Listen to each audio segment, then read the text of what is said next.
company of heroes assembles here. Men long dead and others living still. In this corridor, where honor is paid the deeds of men who through a century of wars have earned the medals and decorations of the nation's military services.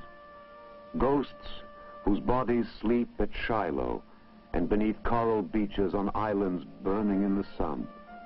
And the spirits of other men who live today to remember what it was like at Bastogne, or on a carrier at Leyte Gulf, or in the skies above Korea. All are represented here, in this hall where heroes walk, wearing the proud symbols of service with distinction, symbols lustered with the gleam of gallantry, commemorating courage under the pressures of combat, spanning the spectrum of human bravery in its severest tests, culminating in the greatest symbol of all, the Medal of Honor, awarded in 2 versions, for gallantry and intrepidity at the risk of life, above and beyond the call of duty.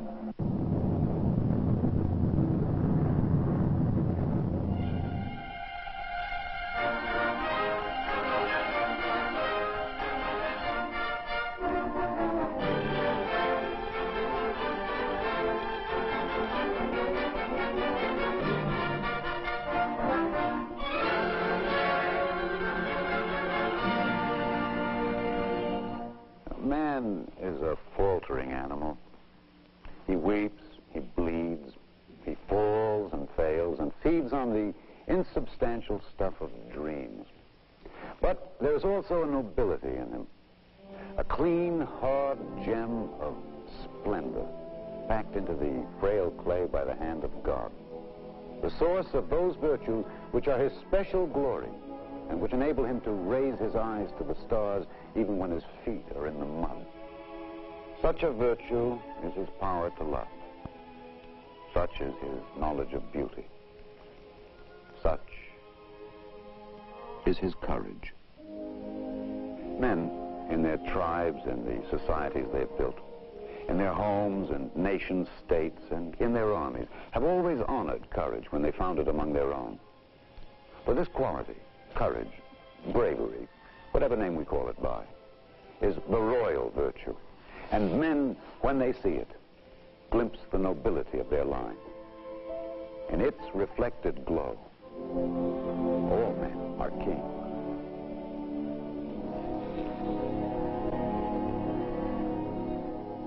History gave us, as a nation, particular reason to prize this virtue when it imposed upon us its special challenge to win independence in a test of fire. Beginning with the tattered army which wrote the word patriot in steel and smoke on the emerging mind of a young nation. Beginning there, brave men carried the American dream in their stout hearts and fought for it and died for it in every test of strength and will our nation faced in its first century.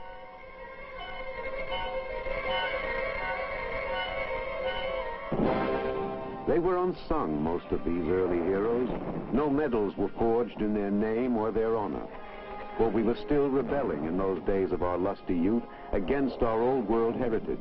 And medals, we thought, were the trappings of Europe's armies, not those of a young democracy. But before that first century was over, came the conflict which shook this nation to its fundamentals and marked in deep suffering the beginning of its maturity. The Civil War.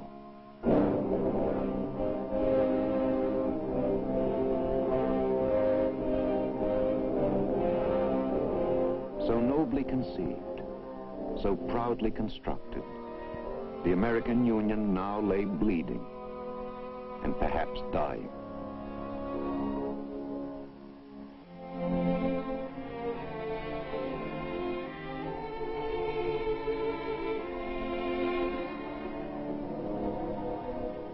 Searching in its agony for the promise of its future, it found itself looking into the eyes of its sons. For here now, more than anywhere else, lay the meaning and the hope of the American experience.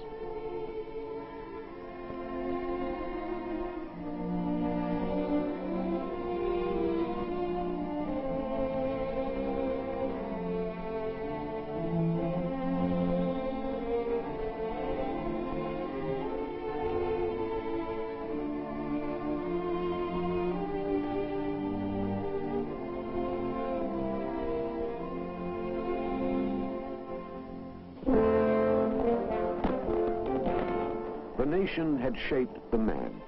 And now, in a moment of historic crisis, the man carried whatever hope existed for the nation's continued life. Whether the Union endured would depend heavily on his personal faith in the Union's cause and his ability to prove that faith in the most demanding of all tests.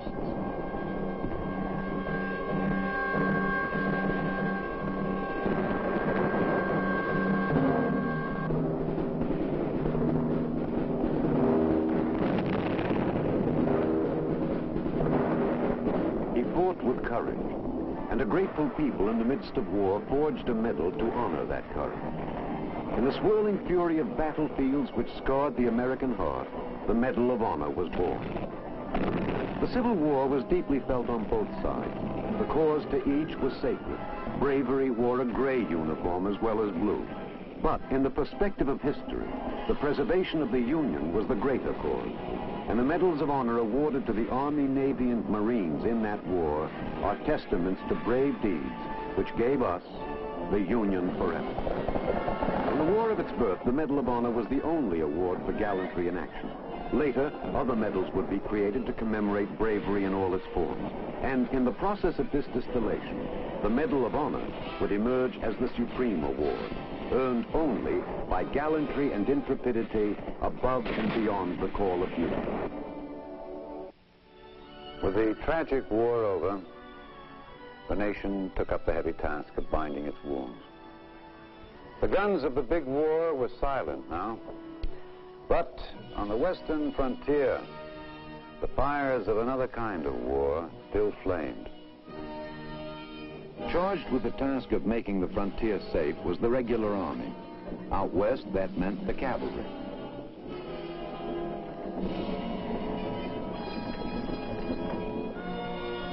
The enemy was no soldier in gray now, but a bronzed warrior in buckskin, lashing out suddenly against a beleaguered stockade. In the hot and dusty Arizona sun, in the biting, freezing Nebraska snows, into the face of danger hundreds of times the cavalry rode. Rugged, leather-skinned soldiers on horseback, in their defense of the frontier, they bore the brunt of the attacks of hostile tribes. Many men who fought their lonely battles and died their lonely deaths in this distant America which has passed into legend won Medals of Honor. The names of their battlegrounds are obscure now, most of them, but some still ring in our national memory and always will. Names like Little Bighorn, where saber-wielding cavalrymen outnumbered but not outfought went down under the onslaught of the Indian charge. In the hard, grinding years of the Indian Wars, 415 Army men who fought America's battles on those distant plains were to receive the Medal of Honor. Not all of these heroes lived to hear about it, but for those who came after, their names have passed into golden legend.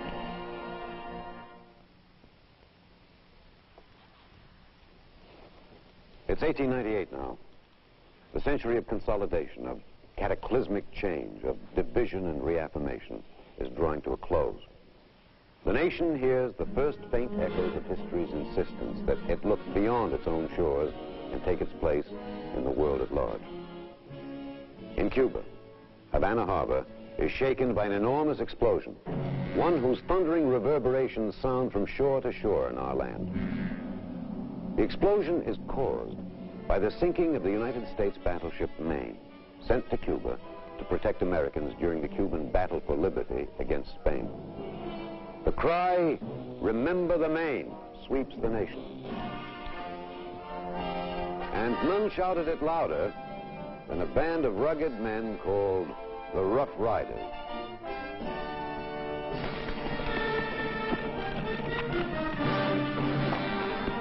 Led by Theodore Roosevelt, they were to be in the vanguard of the force to land in Cuba as allies of the Cuban people against their Spanish rulers.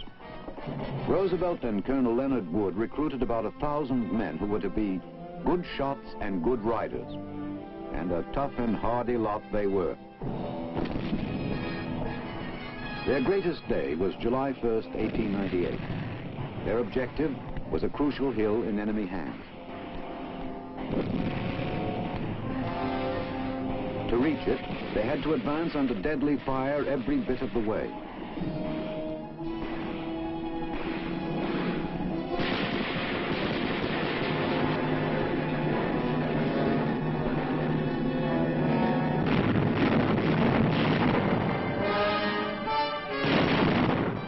but they made it to the top.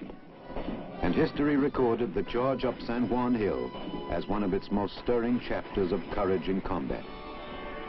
30 Army men were to be paid our nation's highest tribute in that short but fiercely fought war. Together with 81 Navy and Marine fighting men, they were the first to win medals of honor on foreign soil. The Spanish-American War wouldn't be the last time America's soldiers would fight on land far removed from their own.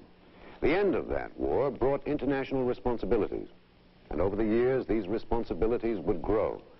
And an America which had believed it could lock its interests behind its own frontiers would be shocked into an awareness that trouble in a faraway place might well signal a new challenge for American troops.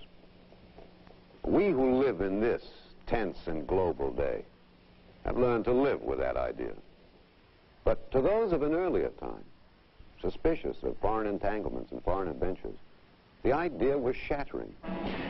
Consider, for instance, the shock to America in the first year of the new century, when it found that developments in far-off China called for the presence, the fighting presence, of United States troops. Thousands of fanatical Chinese laid siege to foreign embassies in the capital city of Peking.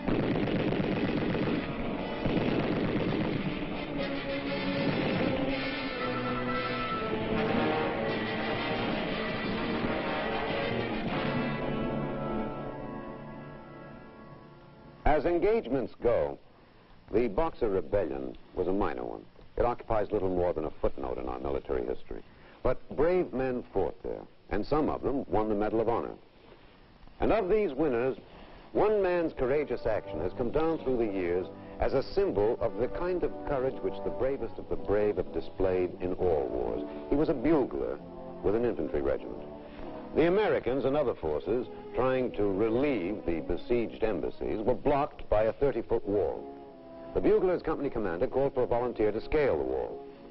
And the young soldier's ringing response, "I'll try, sir," has become an example of high courage and an inspiration to infantrymen ever since. Scarcely a decade after the Boxer Rebellion, United States Army soldiers were riding through the dry desert dust south of the Mexican border. A Mexican bandit named Pancho Villa had stirred up deep trouble by destroying American lives and property. An American expeditionary force had been sent in to eliminate the trouble.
One man was awarded the Medal of Honor in this campaign. One man. Always it's been America's fortune to have that man, that member of a special breed who served beyond the call, there at the moment he's needed. But if the nation had felt the need of him up to this time, as certainly it had, it could hardly face the challenges that lay ahead without him. For now the door to the new world, the world we live in today, was opening wide. And events beyond our control, but not beyond our interests, were driving us irrevocably into it. The shape of this world would be determined largely on fields of battle. reluctantly but inevitably. For now we could do no other. We would take our position on those fields far removed from the American continent. The war America entered in 1917 was a new kind of war. The truck and the tank and the machine gun had come, and combat was never to be the same again. The war that lay waiting for the doughboy was one of massed firepower and long trench lines facing each other across the graveyard of a no-man's land. Americans fought a vigorous offensive of small units sweeping through fortified German defenses, taking the war out of the trenches in which it had been stalemated. What kind of face does courage wear in such a war? The one it has always worn. For the face of courage does not change, however much the weapons and tactics change with which the courageous man fights. In World War I, that special courage, summoned by the man who takes his life in his hands to do what must be done, above and beyond the call of duty, wore the faces of 95 brave men of all services. Courage in battle did find a new proving ground in World War I, the air. The airplane had barely emerged from its experimental status, and now it was a formidable weapon of war. And the ranks of Medal of Honor winners who had fought on land and sea were increased by men who wrote their records of bravery in the sky.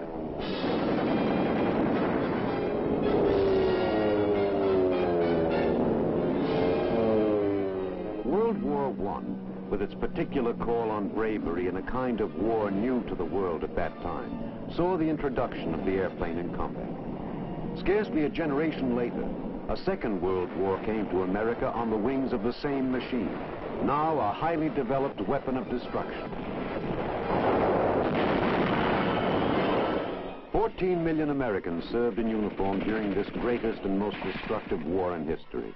430 of these would earn the right to wear the Medal of Honor in virtually every spot on the globe where Americans fought. And how would each man win? By standing for a moment in time alone, lighted by a fire which kindles in all men, but rages in a special few in special times. Who was he, the man who served above and beyond the call of duty in World War II? He was a Marine from Ohio, a private first class, serving on Guadalcanal. His machine gun emplacement took the full brunt of an all-out assault. His orders were, hold the position.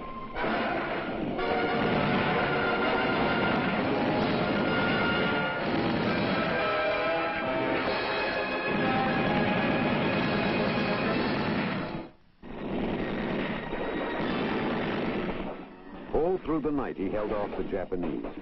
Weary and exhausted, toward morning, he did not see an enemy soldier approach until too late. Then, determined to save his comrades, he leaped up, absorbed the violence in his own body, and yielded up his life.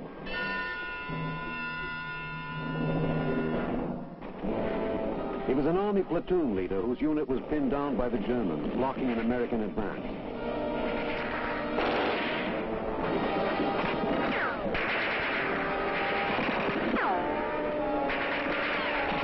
Ordering his men to cover him, he went forward alone and destroyed the enemy's stronghold.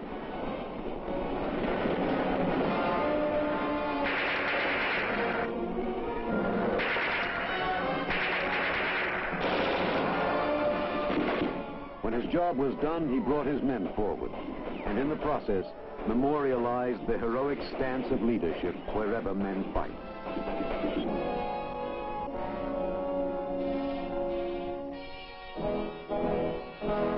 He was a naval officer, commander of a submarine coordinated attack group off Truk Island. He alone of the group possessed secret intelligence information of our submarine strategy.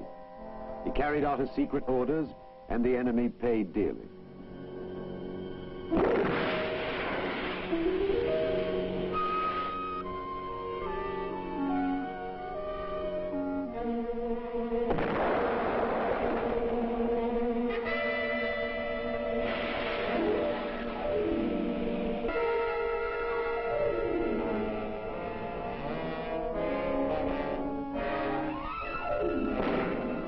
Then, all at once, his own flag submarine was rocked and battered by Japanese depth charges.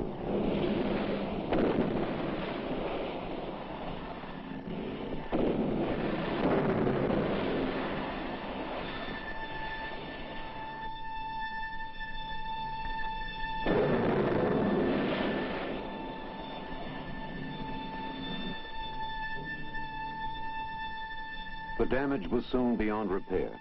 The commander decided to surface the flagship and engage the enemy in a gunfight so the men might have a chance to abandon ship and live. But for himself, the decision he made was considerably different.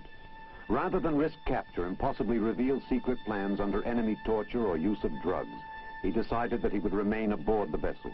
He would stay with it in its final plunge to the bottom.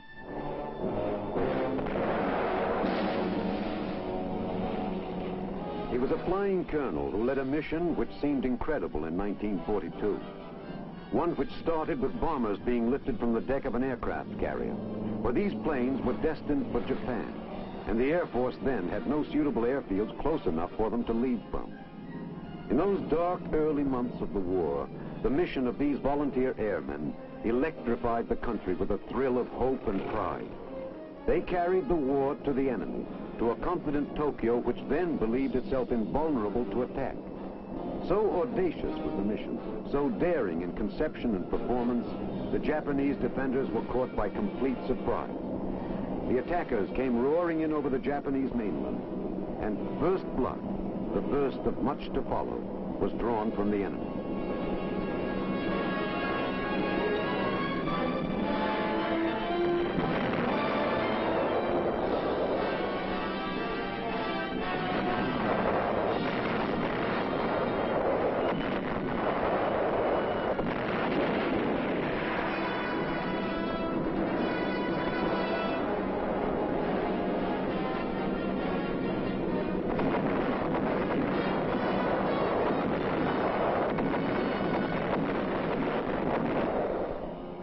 He was a general of the army who sent a thrill through the Allied world by returning victorious, as he had promised, to a land he had been forced to withdraw from in the face of overwhelming forces. Not many general officers have won the coveted medal. But it is meaningless to talk of the Medal of Honor in terms of rank. Generals can win it, and corporals can win it, and admirals and seamen. Bravery knows no rank, and it knows no station. The medal can be and has been won by every kind of man our society has produced.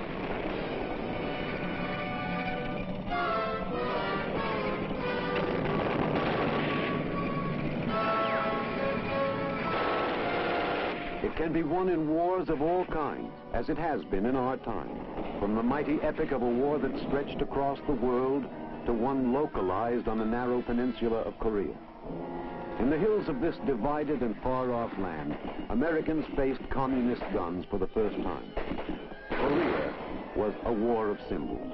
It was freedom itself which was attacked, and it was in the cause of freedom that men stood and fought. But behind the symbols, it was a war of flesh and steel. The fighting was bitter and intense. 131 Americans who fought here joined the select ranks of the bravest of the brave. Some fell, some lived. Some understood clearly the contribution to freedom's defense they made. Others perhaps saw the issue dimly.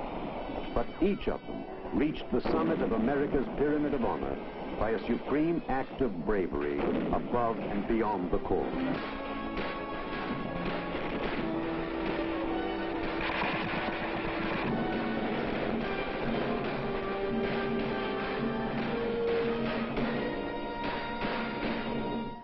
With the Korean armistice, the guns of Americans in war were silenced. The last brave deed in combat was recorded.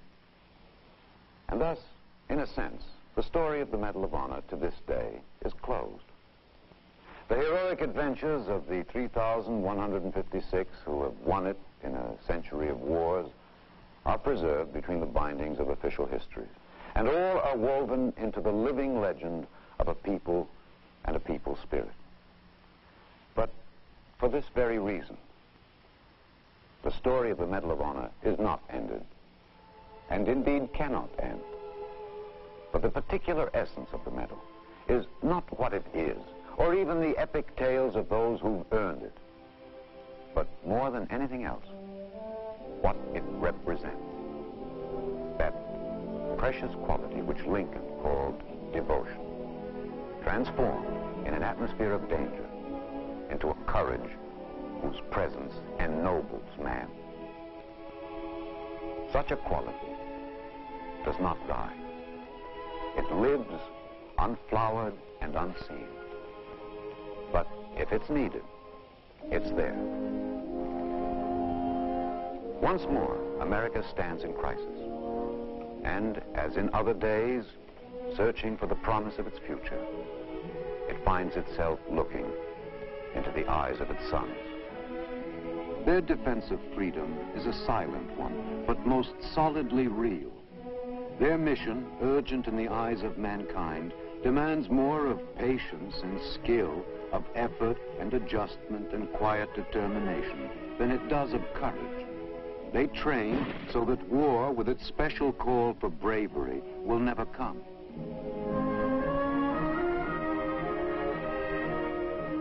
But the seeds of bravery lie there, and they will blossom, if they must, in fields where they have grown before, where they have always grown, in the stout hearts of men.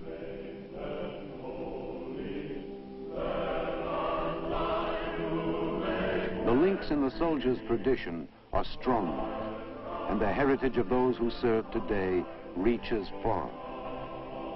And most prized of all in this heritage is the tradition of courage, refined into the special quality whose presence is felt here in this hall of glory, where ghosts of heroes walk, keeping vigil on a nation's pride.